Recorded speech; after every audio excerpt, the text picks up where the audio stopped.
J'ai un cancer, comment en parler à mes enfants? On voit ça tout de suite avec mes invités.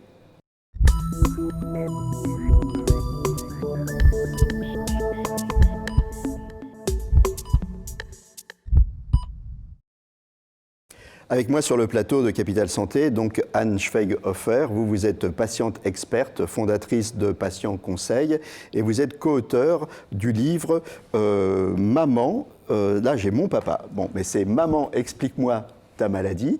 Hein.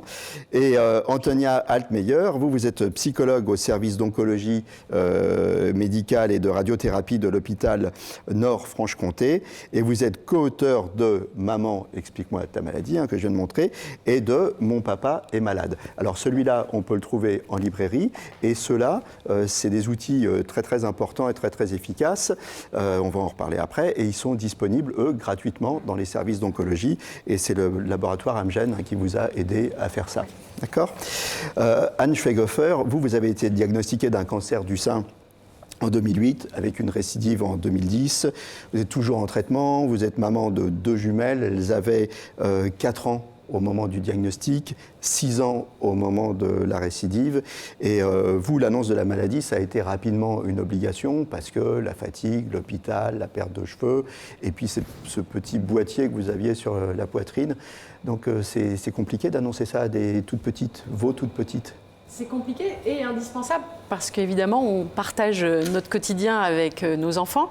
Et donc, quand on perd ses cheveux ou qu'on parle de cette petite boîte dont vous parlez, qui est en fait le porte-à-4 qui permet d'administrer la chimiothérapie, les enfants sont demandeurs des raisons de ces changements.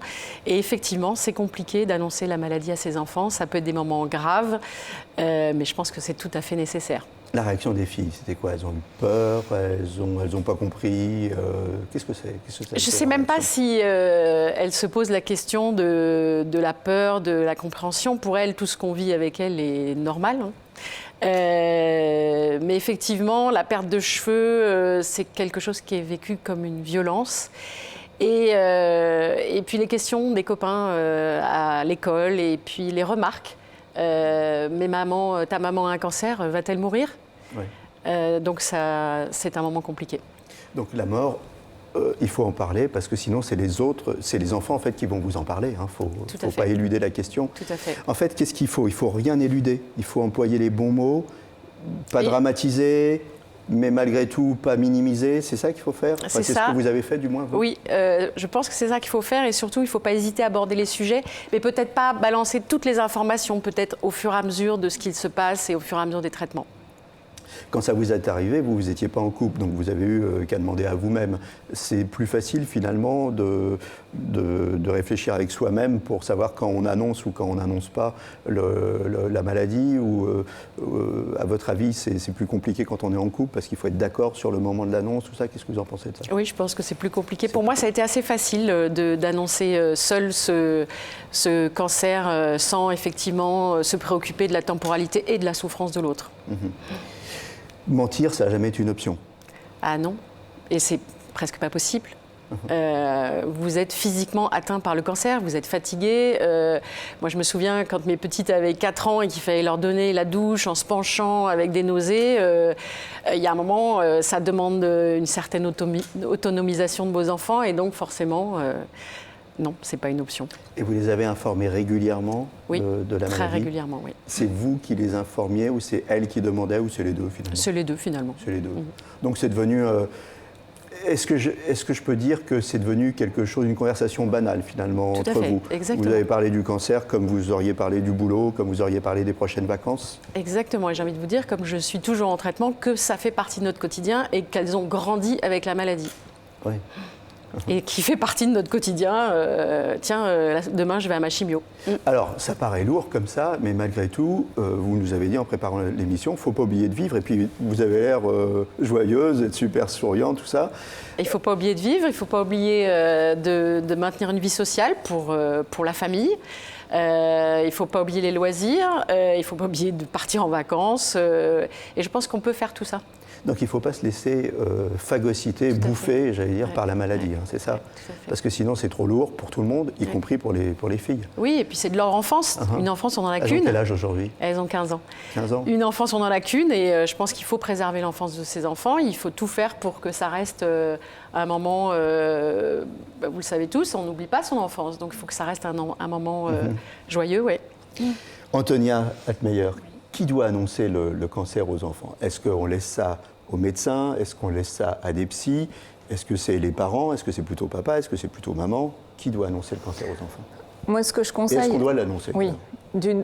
C'est la première question. Oui, on doit l'annoncer. Certains parents ont tendance à vouloir protéger leurs enfants en gardant le silence, mais c'est beaucoup plus dommageable pour l'enfant de ne pas savoir, de ne pas avoir d'explication, puisqu'il ressent plein de choses. Ce sont des éponges émotionnelles. Donc moi, ce que j'explique aux parents, c'est que c'est important de l'annoncer et que ce soit eux qui l'annoncent. Parce que l'enfant, il les connaît, il a confiance dans ses parents. Mais souvent, les parents ne savent pas quels mots utiliser, ils sont démunis par rapport à ça et ont peur de faire souffrir leurs enfants. Et c'est pour ça que ça me semblait utile de les aider en créant des outils tels que qui guident les gens. Absolument. Donc, premier point, on l'annonce. Voilà. Deuxième point, c'est papa ou maman, ou papa et maman, voilà. Mais c'est quelqu'un de famille, proche. Oui. Ça peut être les grands-parents?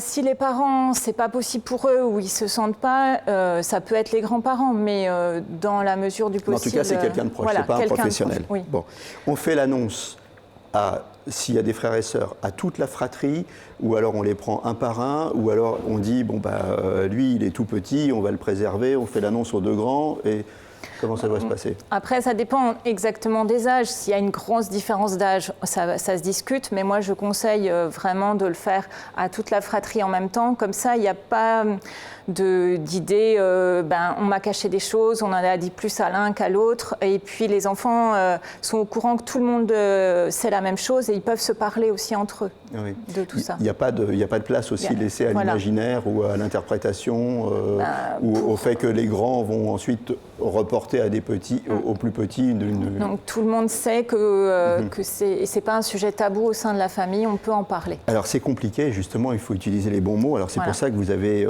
écrit toutes les deux ces bouquins qui sont super utiles pour les gens qui ont à faire face à l'annonce et à faire face à la maladie. Il faut utiliser les bons mots. Oui. Alors c'est quoi les bons mots? Les bons mots, c'est de dire la vérité, mais de manière simple, en laissant de l'espoir aux enfants. On prononce le mot cancer. On prononce le mot cancer. On ne dit pas papa est très malade ou maman est très malade. On prononce le mot cancer. Le cancer, c'est le nom de la maladie. Et justement, ce livre, il est là pour lever un peu cet imaginaire et cette peur autour du cancer, de donner de l'espoir, d'expliquer très simplement ce que c'est, mais de manière scientifique et juste, et de lever un petit peu ces craintes, d'expliquer le parcours de soins, d'expliquer les effets secondaires, d'expliquer l'après-cancer. On explique clairement les choses. Voilà. C'est-à-dire sans dramatiser, mais sans minimiser, sans fausses promesses, sans faire de fausses promesses. Voilà, c'est ça, c'est important ça. C'est-à-dire qu'on ne leur dit pas papa ou maman va guérir, alors qu'on sait très bien que peut-être pas. C'est possible que malheureusement ça ne fonctionne pas. Le livre n'aborde pas la question de la mort, c'était volontaire pour donner un message d'espoir, puisque ce livre est utilisé au moment du diagnostic. Donc il faut donner de l'espoir, mais pas des faux espoirs. Oui. C'est ce que vous nous dites, c'est ça? Tout à fait. Les enfants, il faut leur expliquer peut-être que c'est pas tabou, c'est pas secret, on peut en parler. Après, ils peuvent en discuter entre eux. Oui. Et ça, c'est effectivement pour ça qu'on a fait double entrée. C'est un message à la fois pour les enfants, mais aussi pour les parents qui peuvent avoir tendance à dire c'est un secret, on ne le garde que dans la famille, par peur justement d'avoir des réactions des petits copains qui disent des... On avertit l'école. Et on avertit l'école. On avertit l'école pour que la maîtresse soit au courant, puisse être vigilante par rapport à... Et l'enfant, il a besoin aussi de pouvoir en parler à sa petite copine, parce que les jours où il est inquiet parce que sa maman est en chimio, il a besoin de pouvoir... Donc on leur dit qu'ils ont besoin de... S'ils ont besoin d'en parler, c'est pas un problème, ils en parlent. S'ils ont besoin de pleurer, On peut pleurer. Hein. Tout à fait. Et les parents ont le droit de pleurer devant leurs enfants. Au contraire, ça montre que même si on est super fort et une super maman, un super papa, on a le droit d'avoir des émotions. Et c'est un message aussi important à transmettre. Alors au bout du cancer, j'allais dire au bout du cancer comme au bout de la vie, hein, il y a la mort. Oui. Au bout Ça de la vie, il y a peut toujours arriver. la mort. Au bout du cancer, il y a parfois la mort. Parfois, c'est pas Alors, systématique. Comment on en parle de ça? C'est pas dans le livre exprès, Non, vous c'est l'avez pas dans dit, le mais, livre. mais comment on en parle? Mais malheureusement, quand ça arrive dans la famille, ce que je conseille, c'est de, là aussi, utiliser des mots vrais, pas utiliser de périphrases. Un enfant ne comprend pas les périphrases et il a est besoin endormi, il est parti, Voilà. Il des faut choses surtout comme ça. pas dire il s'est endormi, il est parti, D'accord. parce que ça va l'inquiéter. Ça, c'est plus qu'autre chose. quand il est mort, mais l'éventualité de la mort. Est-ce que vous en avez parlé, vous, avec vos jumelles, de l'éventualité? Ah oui, je me souviens d'une séance sortante de chez le psychiatre où elles ont abordé avec le psychiatre la mort et d'en parler, mais je les ai vues se redresser. Comme si elles avaient laissé un paquet à ce psychiatre. Et ça leur a fait beaucoup de bien, bizarrement, d'aborder le sujet. Alors vous êtes devenue patiente experte aussi. Alors 2 mots sur, c'est quoi patiente experte? Alors, patiente experte, c'est donc quelqu'un qui a été touché par une maladie, quelle qu'elle soit, et qui se forme afin de travailler auprès des soignants ou auprès des laboratoires, ce qui est le cas ici, pour concevoir des outils pour les patients, du point de vue des patients. Donc, j'ai été formée à l'Université des patients à la Sorbonne et je travaille aux côtés d'Antonias sur ce livre que nous avons coécrit. Et donc, ça veut dire que d'autres patients ou patientes peuvent venir vous voir et vous demander des conseils. Vous êtes un genre de go-between entre le patient et le médecin, c'est ça? Tout à fait. Entre le patient et les gens qui conçoivent des outils pour les patients ou des programmes pour les patients, oui. D'accord. On arrive bientôt à la fin de l'émission. Si on doit donner des conseils aux papas, aux mamans, si on a un conseil à leur donner, qu'est-ce qu'on leur dit? Dire la vérité? Oui, dire la vérité et de ne pas hésiter s'ils en ont besoin d'aller consulter un psychologue pour les aider justement dans cette démarche-là et pour avoir plus d'assurance face aux enfants s'ils en ont besoin et que les psychologues sont là aussi pour les enfants quand c'est nécessaire. Qu'est-ce que vous dites, vous, maman? D'être complètement dans la transparence. Complètement dans la transparence. Complètement dans la transparence, voilà. Oui. Et vos filles, est-ce qu'elles vous ont reproché un jour d'avoir été dans la transparence ou au contraire, est-ce qu'elles vous ont remercié d'être dans la transparence? Ah, j'imagine qu'elles me remercient, mais elles ne l'expriment pas forcément. C'est des ados en même temps. Hein. Les ados, c'est pas toujours adorables. facile. Non, ça rassure les enfants de savoir la vérité. C'est vraiment très important. Donc, la vérité, c'est là-dessus qu'on va se quitter. Je vous remercie à toutes les deux d'être passées sur le plateau de Capital Santé. Antonia, je rappelle le titre de vos ouvrages. Maman, explique-moi ta maladie. Mon papa est malade. Je vais montrer les deux. Voilà, merci à toutes les deux, merci, on souhaite bon courage à tous les papas et à tous les mamans qui sont atteints d'un cancer. Prenez bien soin de vous et à très bientôt pour un nouveau numéro de Capital Santé. Merci.